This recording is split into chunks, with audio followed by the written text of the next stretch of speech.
శ్రీమద్భాగవతము శ్రీమద్భాగవత గ్రంథానికి నమస్కారము.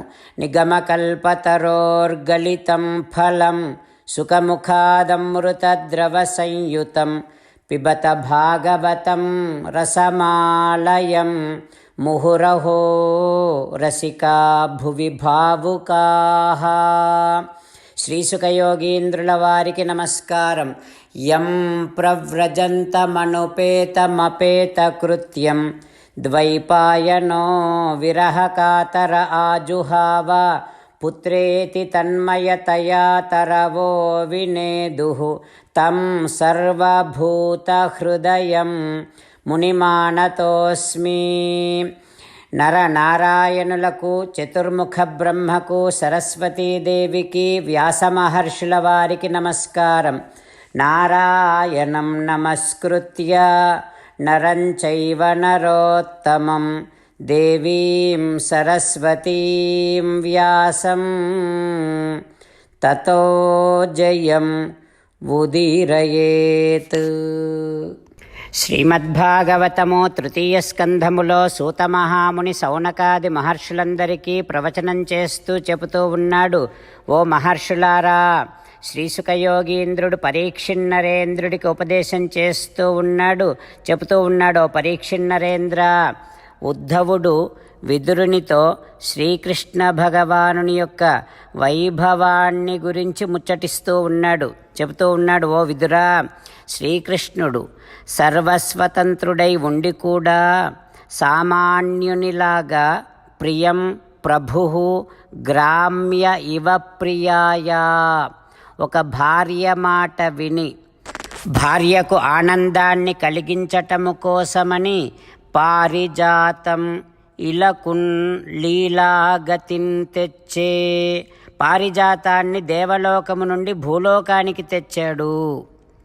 అయితే ఓ విదురా, ఆ భగవానుడు పారిజాతాన్ని తీసుకొని వస్తూ ఉంటే దేవేంద్రుడు దేవతలందరితో కలిసి కృష్ణ భగవానుడిని ఎదిరించారు.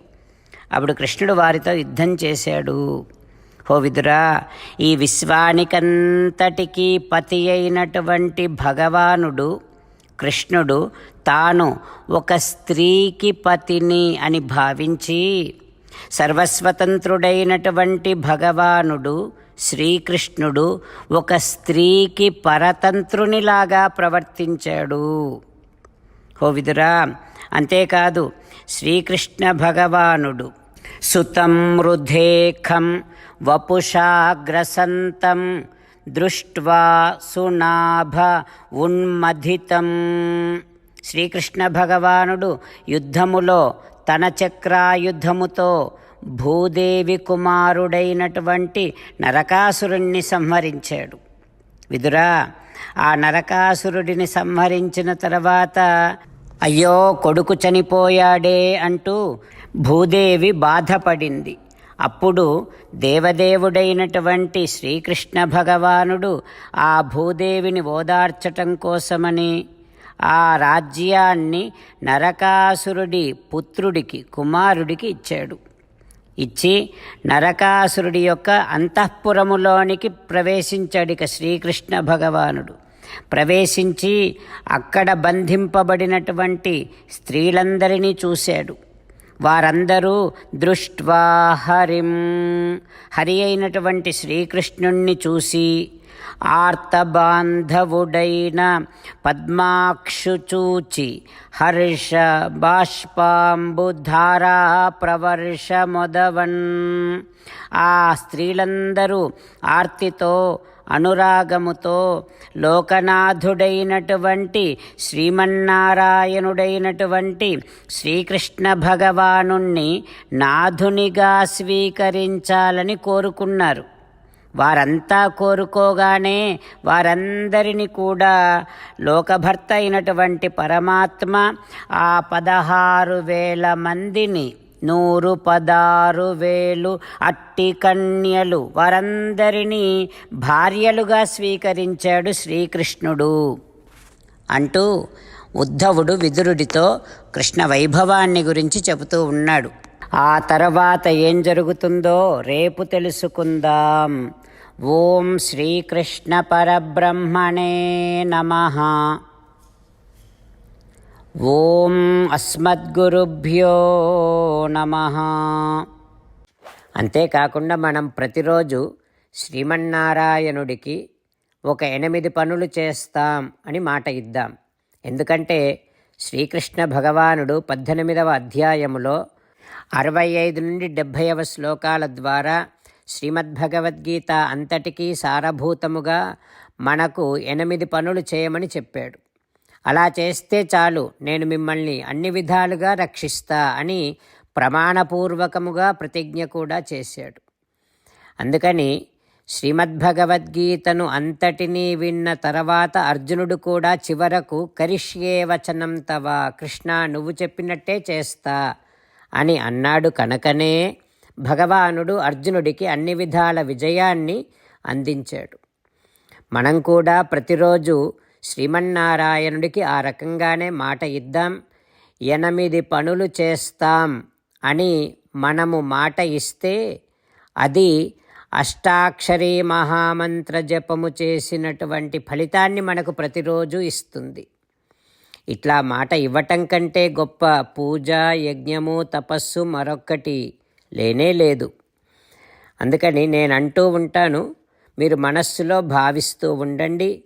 ఈ రకంగా మనము మాట ఇస్తూ ఉంటే శ్రీకృష్ణ భగవానుడి ముఖారవిందములో కలిగేటటువంటి ఆనందాన్ని మనం ప్రతిరోజు దర్శిద్దాం, ఆస్వాదిద్దాం. జై శ్రీమన్నారాయణ. హో శ్రీమన్నారాయణ, నువ్వు చెయ్యమన్నట్టే నేను నిన్నే సంతతము ధ్యానము చేస్తూ ఉంటా. హో శ్రీమన్నారాయణ, నువ్వు చెప్పినట్టే నేను నీ భక్తుడిగానే ఉంటా.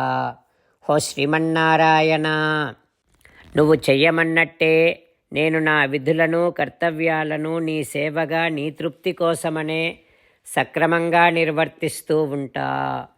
హో శ్రీమన్నారాయణ, నువ్వు చెప్పినట్టే నేను నీవాడిని అనే మహావిశ్వాసముతో నీకే నమస్కరిస్తూ ఉంటా. హో శ్రీమన్నారాయణ, మామేకం శరణం వ్రజ, నన్ను ఒక్కడిని మాత్రమే శరణు వేడుకో అని నువ్వే అన్నావు కనుక నేను నిన్ను ఒక్కడిని మాత్రమే శరణు వేడుకుంటా. హో శ్రీమన్నారాయణ, మా శుచః, ఇక దుఃఖించకు అని నువ్వే నాకు భరోసా ఇస్తున్నావు కనుక నేను ఇక దుఃఖించను. హో శ్రీమన్నారాయణ, నువ్వు చెప్పినట్టే నువ్వు నా కోసమని అనుగ్రహించినటువంటి శ్రీమద్భగవద్గీతను ప్రతిరోజు కనీసము 1 శ్లోకాన్నైనా జ్ఞాపకం చేసుకుంటూ శ్రీమద్భగవద్గీతను అనుసంధానము చేస్తూ ఉంటా. హో శ్రీమన్నారాయణ, నువ్వు చెప్పినట్టే నువ్వందరి కోసమని చెప్పినటువంటి శ్రీమద్భగవద్గీతను తెలియని భక్తులందరికీ తెలియచేసే నా వంతు ప్రయత్నాన్ని నేను నిరంతరము కొనసాగిస్తూనే ఉంటా. హో శ్రీమన్నారాయణ, నేను నువ్వు చెప్పినట్టే చేస్తా, నీకు నచ్చినట్టే ప్రవర్తిస్తా, నీకోసమే పని చేస్తూ ఉంటా. కరిష్యే వచనం తవ. జై శ్రీమన్నారాయణ. భక్తులకు ప్రత్యేకమైనటువంటి విజ్ఞాపన.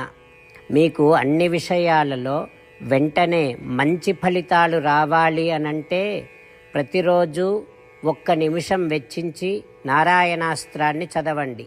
ఇక మీకు తిరిగే ఉండదు.